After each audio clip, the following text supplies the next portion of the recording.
பாஜகவுடன் கூட்டணிக்கு வாய்ப்பே இல்லை என அதிமுக பொதுச் செயலாளர் எடப்பாடி பழனிசாமியே சொல்லிவிட்டார் என்றும், பாஜகவுடன் கூட்டணி என்ற பேச்சுக்கே இடமில்லை என்றும் முன்னாள் அமைச்சர் KP முனுசாமி தெரிவித்துள்ளார்.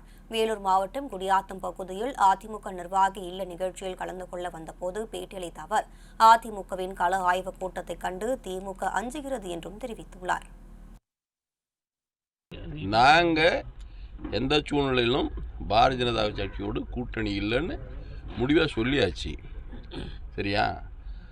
அதனால் நீ யார் சொன்னாங்கனாலும் எங்ககிட்ட கேட்கக்கூடாது. இன்னார் சொன்னார் கூட நான் ஒரு கருத்து சொன்னதுக்கு நம்முடைய விடுதலை சிறுத்தை கட்சியினுடைய தலைவர் திருவாளர் தொல் திருமாவளவன் கூட சொன்னார்.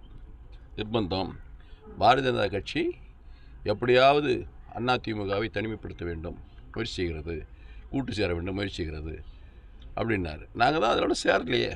ஒரு நல்லெண்ணத்தின் அடிப்படையில் அவர் சொல்லியிருக்கார். அதனால் எந்த சூழ்நிலையிலும் பாரதிய ஜனதா கட்சியோடு அனைத்து இந்திய அண்ணா திராவிட முன்னேற்றக் கழகம் கூட்டணி இல்லை என்பதை எங்களுடைய கழகத்தினுடைய பொதுச் செயலாளர் அறிவித்திருக்கிறார். நான் இல்லை, பொதுச் செயலாளர் அறிவித்திருக்கார். சரி.